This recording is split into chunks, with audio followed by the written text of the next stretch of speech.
एक और कहानी।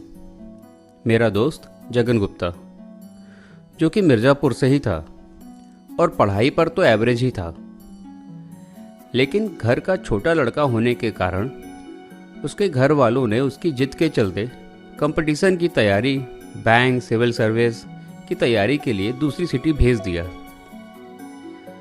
घर वालों कहते नहीं थकते थे कि जगन अच्छी मेहनत कर रहा है और जल्द ही कंपटीशन निकाल लेगा, लेकिन सच्चाई इससे मीलों दूर थी। जगन का एक वहाँ बाहर जाते ही अफेयर चल गया। उस दौरान उसका घूमना फिरना, दिन रात बातें करना, और अकेले होने के कारण कोई टोकने वाला भी नहीं था और समझाने वाला भी नहीं। जबकि मिर्ज़ापुर के सभी दोस्त उसको कहते भी थे कि तुम घर से क्या करने गए हो, तुम घर से दूर गए हो क्यों? क्योंकि तुम्हारे घर पर सब सोचते हैं कि जगन जल्द ही कहीं सिलेक्शन करा लेगा और नौकरी पे आ जाएगा। लेकिन सिलेक्शन हुआ तो ज़रूर था, लेकिन पढ़ाई पर नहीं, पढ़ाई से दूर।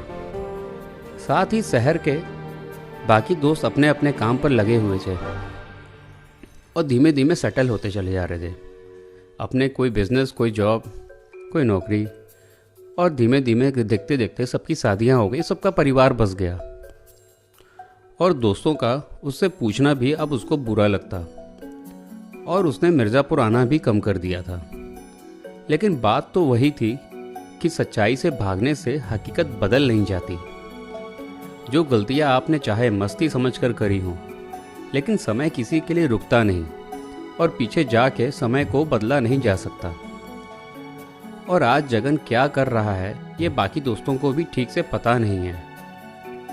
और तो और उसने शादी भी की तो उस गर्लफ्रेंड से नहीं की जो उसके तैयारी के समय पे उसकी हुआ करती थी, किसी दूसरी लड़की से।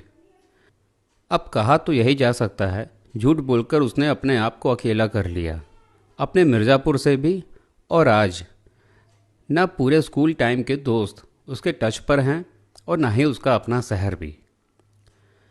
अब कहानी से यही समझ में आता है कि हमको दूसरों को देखकर अपना कल नहीं बनाना है, बल्कि क्या हम कर सकते हैं यह हमको पहले समझना चाहिए, क्योंकि खुद को ही पता होती है अपनी काबिलियत। यहाँ जितनी गलती दोस्त जगन की है, उतनी ही उसकी माँ और उसके घर वालों की भी है।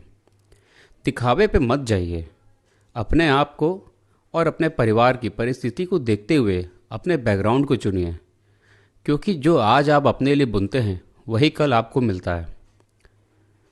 तो सोचिए और समझिए, भटकिए मत। मैं आवारा सितारा फिर मिलूँगा एक अगली कहानी के साथ।